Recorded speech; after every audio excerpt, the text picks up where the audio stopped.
There's no shrinkage in this baby. He's a friggin' toad. A slammer.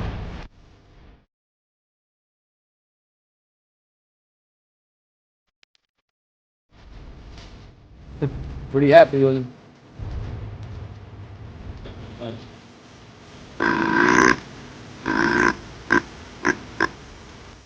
I'll tell you, it worked. I got this boy on the ground because of it.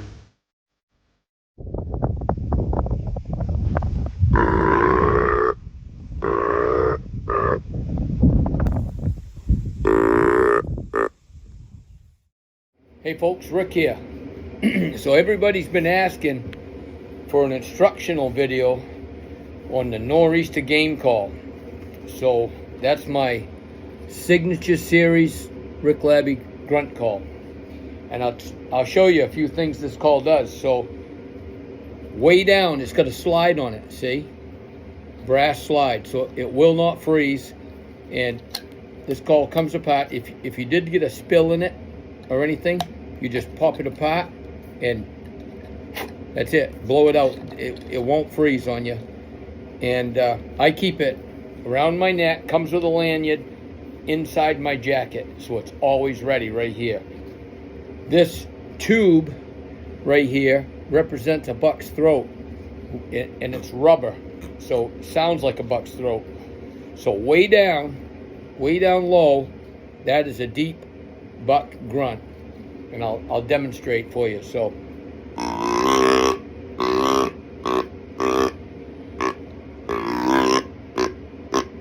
I usually like, if I'm close to a buck and I think there's a buck there, I'm going to give 3 short grunts. That's it, and I'll wait. Sometimes, so you move this slide, and mine is about, every call is different. Everyone's, you got to play with it. But my call is a little different, and I'm going to do a doe bleat with it now. So a doe bleat, you want to start out here and come in with the tube, like this. Remember the can? So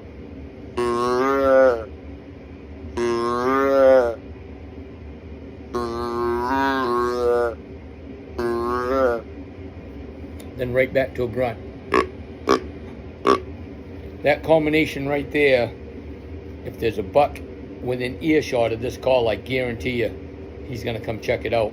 So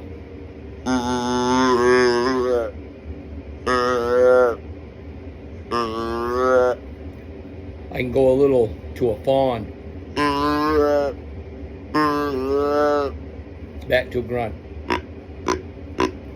So another one, you remember the how a buck roars? And I call a buck roar like when a buck's chasing a doe and he's trying to stop her and she won't stop. So they just give a, I call it a roar.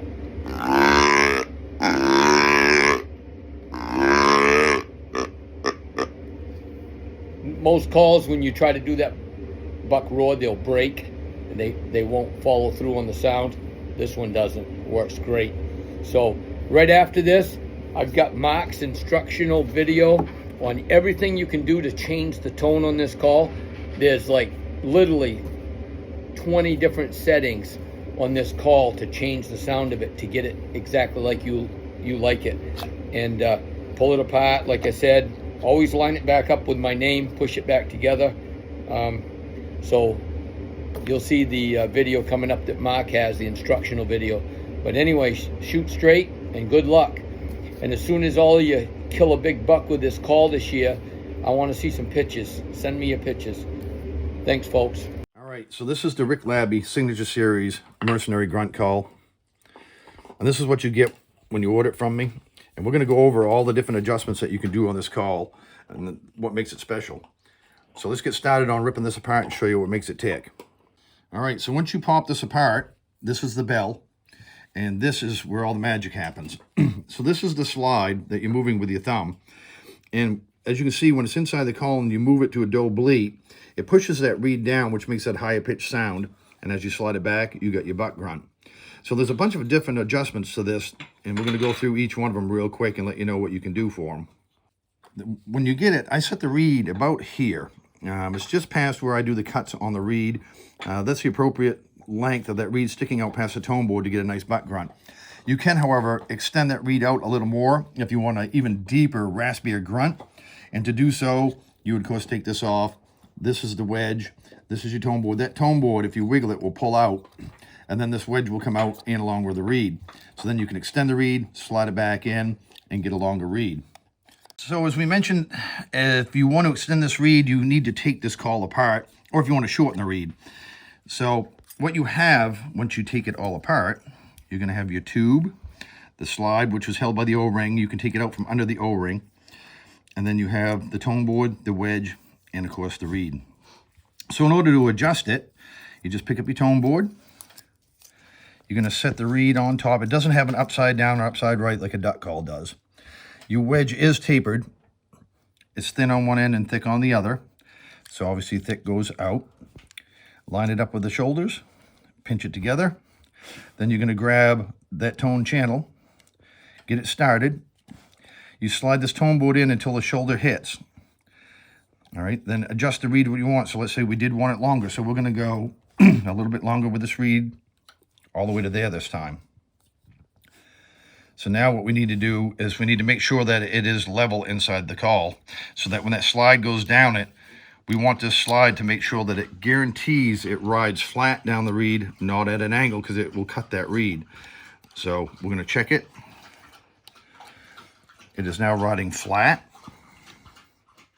All right, so now that we've got everything riding level and we've added probably a 1/16 or even more to the length of the reed, all we need to do is pinch that reed with your thumb and your finger and then seat that wedge in. It'll go right level with the tone channel, and that's it. And we've added that much reed to that call, which is more than enough to get a very deep, raspy grunt call. All right, so if you want to take and go with a higher pitch for the doe bleat, reverse what we're doing. Just slide that reed in and make sure that it's flush with the end of this call so that when that channel, this slide's going to come down. So now you can see it's going to push even closer and it'll be a higher pitched, almost to a fawn distress. One of the other adjustments as we're talking about this doe bleat is if you take this brass slide and you open it up just a little bit as such, it expands this so when it's in the call, it applies more pressure down to get you to that fawn and distress noise. And it doesn't affect the grunt end of it because it's up off on the reed at that point. When they're shipped to you, they're usually set for about here, which is the medium point of what I want for a doe bleat and what I want for a butt grunt.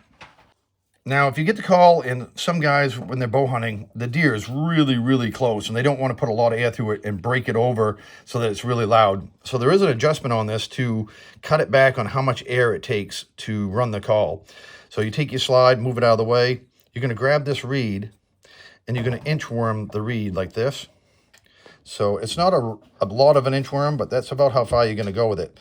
Then when you release it, if you stare at that reed just right, you can barely see there's a little tiny arc in that reed now right there. And if you don't like it, it will go back. It's mylar. It'll go right back. So once that's done, then that's going to allow it so that you can do a very, very soft grunt. And I can kind of demonstrate that for you as I put this back together.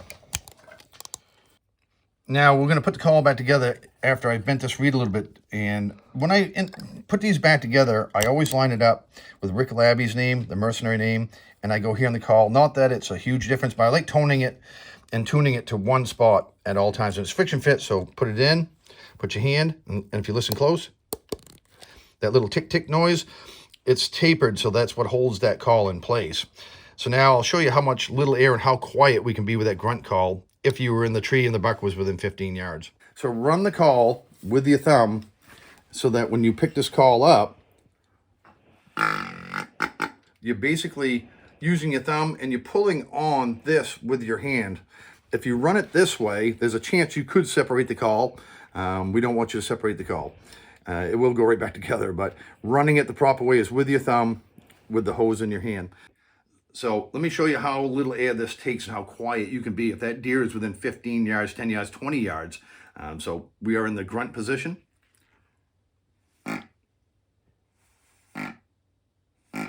That's how quiet it can be with very, very little air. Even with a face mask on, you'll have enough air to put through this call in order to do the grunt.